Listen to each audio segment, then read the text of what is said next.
All right, let's go ahead and mute everybody again. We should be getting our benchmark out.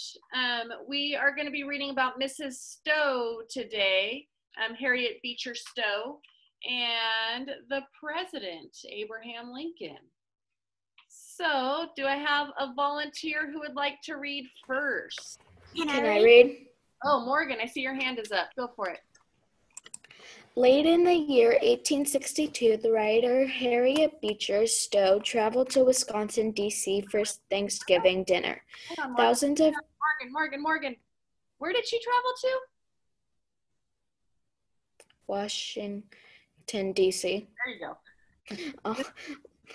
Traveled to Washington, D.C. for Thanksgiving dinner. Thousands of previously enslaved people attended the huge feast. They were primarily thankful for their freedom, but also for the chance to shake hands with the world-famous author of Uncle Tom's Cabin. The best-selling novel contained details of their lives that Miss Stowe had gathered from newspaper articles and first-hand accounts. For thousands of readers, each terrifying chapter was a call to action, a reason to fight for change. All right. Does anybody want to mention maybe what they think is important from this paragraph, what they think we should be highlighting? The uncle, like that, Miss Stowe had gathered newspaper articles and first-hand accounts, and like how she, how she made the book of Uncle Tom's Cabin. Okay, good. Yeah. Let's go ahead and mention the year because, again, it's usually important to make sure that we're aware of the years. Yeah, definitely the part about the first-hand accounts that the people know from experience. I need you to pause for me, please. Fine. Okay. Thousands of people, they were primarily thankful for their freedom, but also the chance to shake hands with the author. So Harriet Beecher Stowe, she was the author of Uncle Tom's Cabin. And I don't really like the way this is written, but Uncle Tom's Cabin was a novel that had details of their lives, and their lives is the lives of the enslaved people. So I'm going to get my enslaved people in there, and it has details of their lives, and she gathered those details from articles and firsthand accounts. And for thousands of readers, each terrifying chapter was a call to action and a reason to fight for change. So her book is trying to get people to fight for the freedom of those slaves. Okay, are you with us, Nikita? Are you highlighting? Awesome. Miguel, did you want to keep reading? Yeah. Go for it, buddy. Okay. Days later, President Abraham Lincoln sat beside his fireplace in the White House, poking at the flaming logs. He too had read Uncle Tom's Cabin. The president knew the book had sparked great outrage around the country years before war broke between the states. That explained why he invited Mrs. Stowe to meet with him. All right, so now we've got President Lincoln, right? Is it really an important fact that he was sitting beside his fireplace in the White House? Probably not. Or that he's poking the flames, right? That's just good writing, adding to it, but we don't really need to highlight that. He had read Uncle Tom's Cabin, and he knew that this book had sparked outrage around his country. And that explained, so he had invited Mrs. Stowe to meet with him. So he invited her to the White House to meet with him. All right, Corey, go ahead and read 3. Wait, can I read number 4? No, I'm asking you to read 3. Do you want to read 3? Sure. Thank you. Why, Miss Stowe, Lincoln exclaimed when she arrived that afternoon. I am right glad to see you. She seemed somewhat shy and short, at least to a towering man such as the president. So you're the little woman who wrote that book. This made this great war.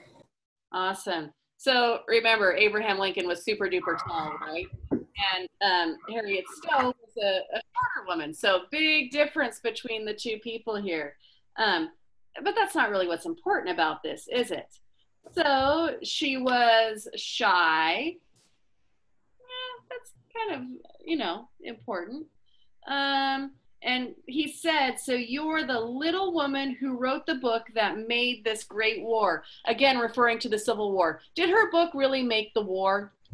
No, there were lots of things that were, right? We talked a lot about Dred Scott and his case, but her book was just one more thing that helped contribute to that war. Ashlyn, go ahead and read me 4. Miss Stowe blushed. I only hope to speak the truth, she replied. As a woman and a mother, I was broken-hearted with the sores and injustice. I witnessed writing was the clearest way to express my soul. Good. So she was broken-hearted with the sorrows and injustices she witnessed. So she was really upset about the way she was seeing enslaved people treated. Spencer, go ahead and read me paragraph 5. It's not that I wanted to read. I wanted to mention something. I actually have happened to read Uncle Tom's Cabin. You've read it before? Yeah, it's a pretty good book. Awesome. I haven't. It's one I should probably read. Yeah, you should. If you like reading, it's a good book. It's very well written. All right. Anna.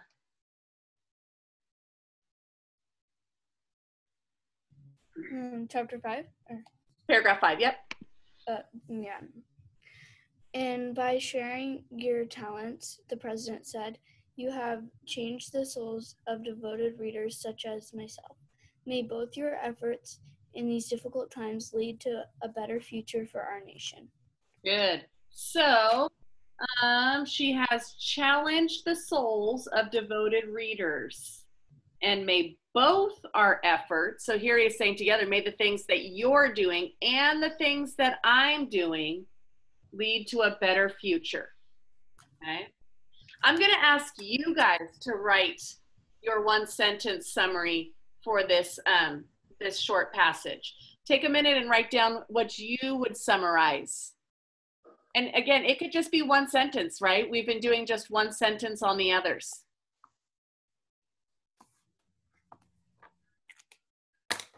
I'm not going to write anything in mine. I'm going to have you guys write, and I'm going to ask some of you to share. So take a minute to write down your summaries.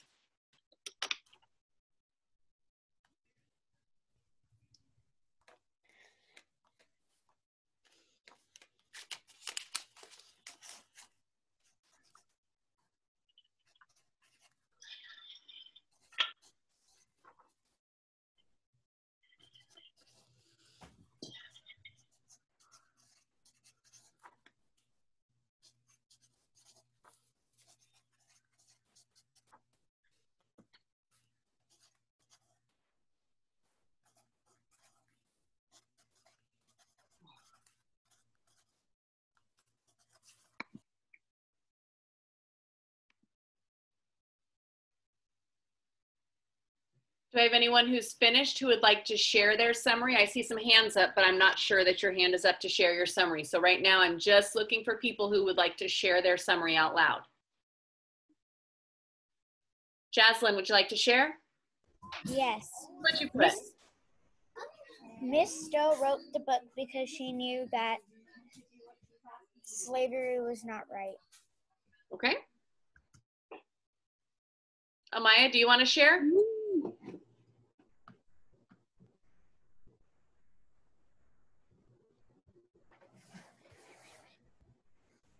Spencer, do you want to share? Yes, please. Go for it. So, basically, I wrote, in 1862, Harriet Beecher Stowe, she wrote a book on enslaved people because she knew it was wrong. And it outraged many people, both because it shared details of what people were doing to slaves and how slaves were treated. And it sparked outrage. and led the country one more step to the Civil War. She met with Lincoln, and Lincoln was very proud of it. And Lincoln hoped that it would make a better future for slaves. I love it. Great job. Did you write all of that down?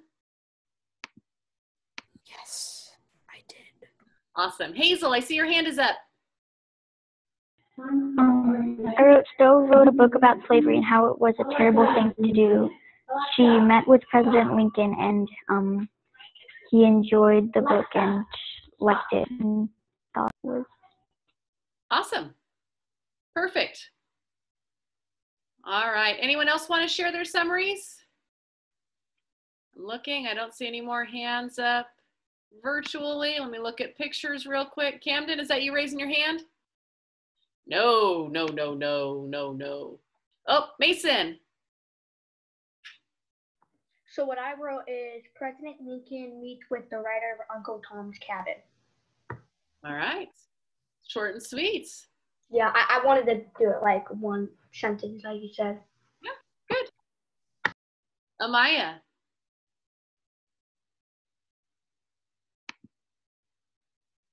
Sorry, that was for something else. Okay. Anna, do you want to share yours?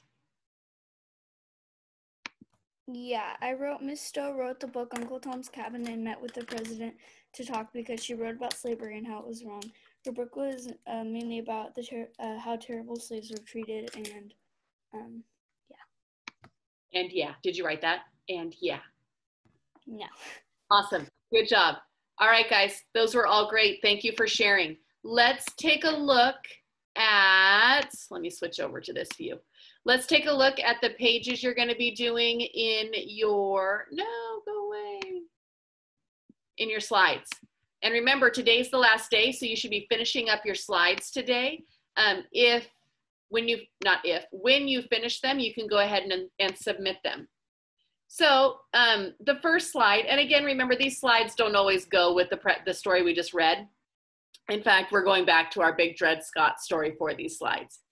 It says, what are some historical events that impacted the Dred Scott decision? How did they influence the decision? So you're going to look and think about, and really one of our paragraphs that we wrote talked about some historical events that were affected by, well, like the Civil War, the election of Lincoln, the end of slavery, right? Those were all affected by Dred Scott and the Dred Scott decision. So you're going to talk about those events and how the Dred Scott decision affected those, okay? So what the event is, and then what the influence was on the decision.